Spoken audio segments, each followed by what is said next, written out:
How many numbers are there between 101 and 999 which are divisible by both 2 and 5। Basically यहाँ पर उसने कहा है कि इसके बीच में 101 से लेकर यहाँ पर हमारे पास 999 तक कितने ऐसे नंबर्स हैं जो यहाँ पर 2 एज वेल एज 5 दोनों से डिविजिबल हैं। अब उसने कहा है कि यहाँ पर दोनों से डिविजिबल है, एक से डिविजिबल नहीं है। अब देखिए एक चीज़ सोचिए कि अगर कोई नंबर यहाँ पर 2 से डिविजिबल है और साथ में 5 से, दोनों से एक साथ डिविजिबल है, तो इसका मतलब क्या होगा कि इस नंबर के जब हम फैक्टर्स करने जाएंगे तो बहुत सारे फैक्टर्स आते चले जाएंगे। उसके साथ साथ 2 और 5 तो एटलीस्ट एक बार तो आएगा ही आएगा, इतना क्लियर है। अब देखिए अगर हम 2 और 5 को मल्टीप्लाई करेंगे तो कितना आएगा, ये आ जाएगा हमारे पास ये बाकी के फैक्टर से, और यहाँ पर ये आ जाएगा 10। इसका मतलब ये है कि अगर ये नंबर 2 और 5 दोनों के साथ डिविजिबल है तो इसका मतलब ये नंबर 10 के साथ भी डिविजिबल होगा ही होगा, इतना क्लियर है। तो इसका मतलब ये है कि यहाँ पर जितने नंबर्स होंगे वो सारे नंबर्स 10 से डिविजिबल होने चाहिए। ये पार्ट क्लियर हो गया। अब देखिए कि अगर हम यहाँ से काउंट करके देखें कि कौन कौन से नंबर्स ऐसे हैं जो 10 से डिविजिबल हैं। 10 से डिविजिबल नंबर तो वही होंगे जिनके आखिरी में 0 आएगा।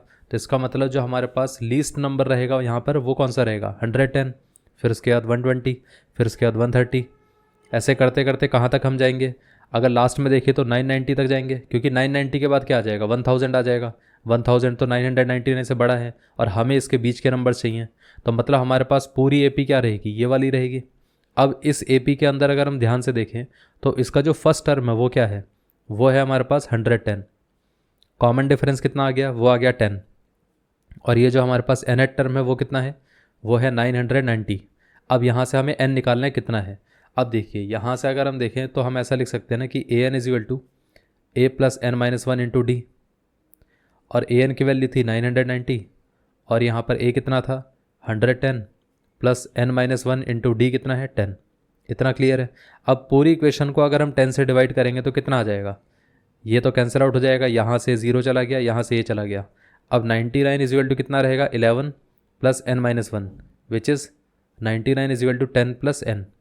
इसको हम इधर ला सकते हैं तो ये कितना आ जाएगा, ये आ जाएगा 99 minus 10 is equal to n।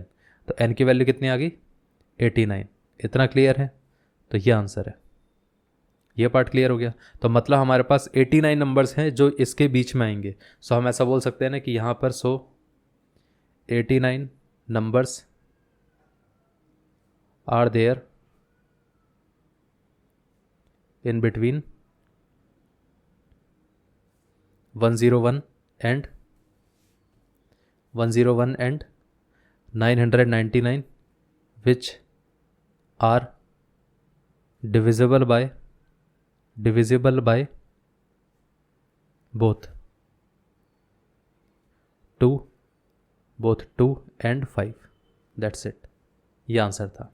ये पार्ट क्लियर हो गया। इस तरीके से इसका आंसर आएगा।